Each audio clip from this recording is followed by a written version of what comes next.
kids with the bumped up kids. You better run, now run, my gun. All the other kids with the bumped up kids. You better run, faster than my bullet. All the other kids with the bumped up kids. You better run, now run, my gun. All the other kids with the bumped up kids. You better run, faster than my bullet.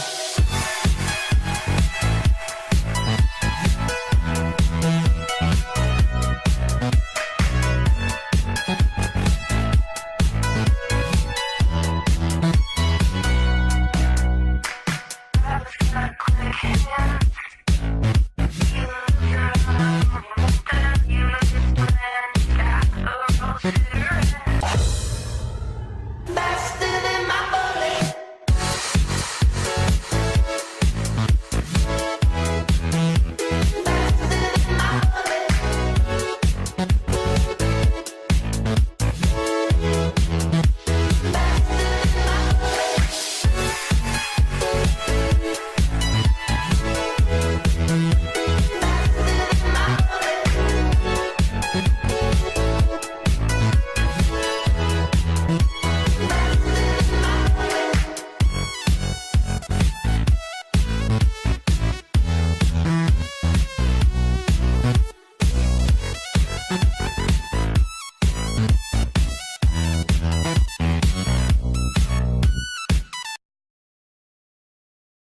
What's up guys, GamerVsConsoles, and today we are going to be making a video for Spider-Man Homecoming. This is my favourite Spider-Man film of all time. So well made. I mean, the characters, the soundtrack, the visuals, it's so well made, and I'll speak in detail now. Let's start with the soundtrack. The soundtrack is, of course, brilliant as usual. It gives a more of a 1960s old, like if you hear really closely, you can hear the theme song of the old 1960s TV show as in Spider-Man. And I think you guys should check it out, because if you check it out and you listen carefully, I think you guys can hear it. But yeah, it is pretty great to see. Let's go to characters. Of course, before we had the first, we had the first three trilogies. We had, sorry, not three trilogies. We had the three films. Of course, we had Spider-Man 1, Spider-Man 2, and Spider-Man 3, which I already reviewed. And that was starring Tobey Maguire. And then after that, there was the Amazing Spider-Man, which was 1 and 2, with Andrew Garfield.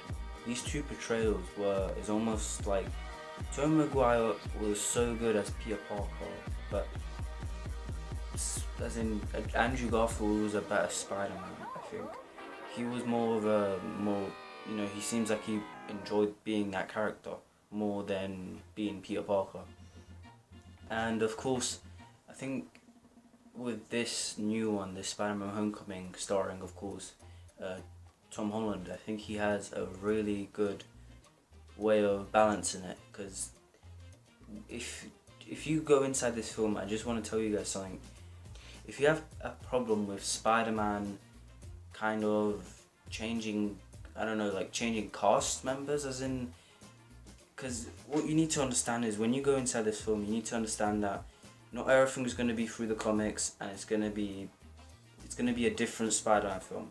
It's not going to be the same origin story as we always got throughout the first and the second, the first two trilogies with Andrew Garfield and Tobey Maguire. That's not what you're going to get.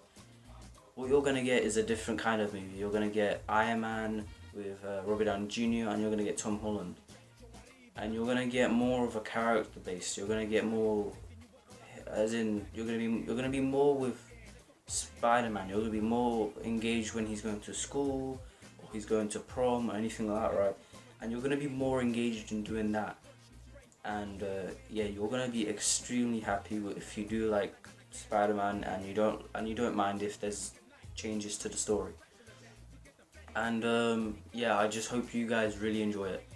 Of course, Michael Caine as Vulture. He's in this film.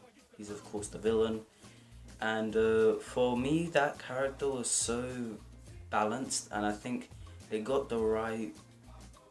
They got such a perfect mix of the original films, as in the first three, and then a little bit of the Amazing Spider-Man. They got a little bit of that as well, and what made him so fascinating to watch is probably the same way you would have watched Green. Of course, you would watch Green Goblin, the first original Spider-Man film. And why I always keep referring to the first Spider-Man film is because this feels like the first Spider-Man. This feels more newer. It feels more different, and the first time you've ever watched Spider-Man, you know that it's almost like you're like using you pretend you're Peter Parker, as in you would put yourself in that situation. But what makes this one the most clear and thoughtful Spider-Man film is that it doesn't focus on Iron Man, or it doesn't focus on Aunt May in this film. It focuses on Spider-Man himself. It focuses on his fears.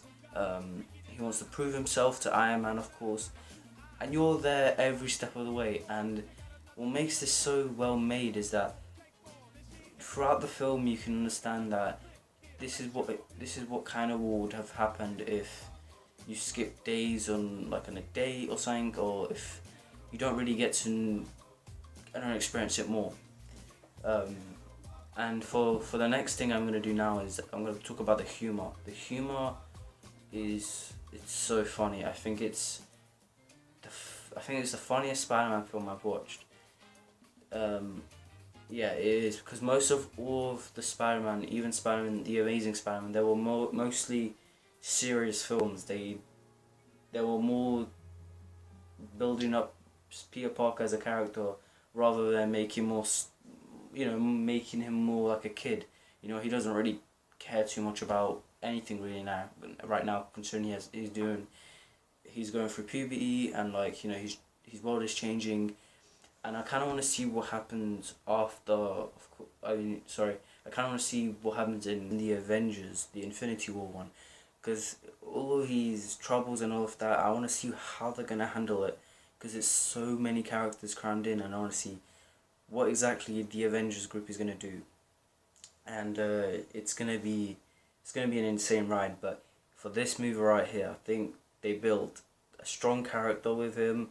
They did a great job with the villain. It was incredible to see, and of course there's so many funny jokes in the movie that I can't spoil. But yeah, and by the way, Spider-Man is a bit rude in this film. He's almost like he's being cocky, but you don't you just have to watch it, because you need to see what exactly is going on with his mind. So I'll probably make a spoiler talk review after this video, and I'll try to explain what I mean by that. Okay, now I just want to say this, okay? There are problems with this film. It's not the most perfect Spider-Man film you can ever imagine. I still think Spider-Man 2 delivers on that. But what makes this Spider-Man what's kind of bad about this is that, what's kind of a disadvantage is that I wanted to see more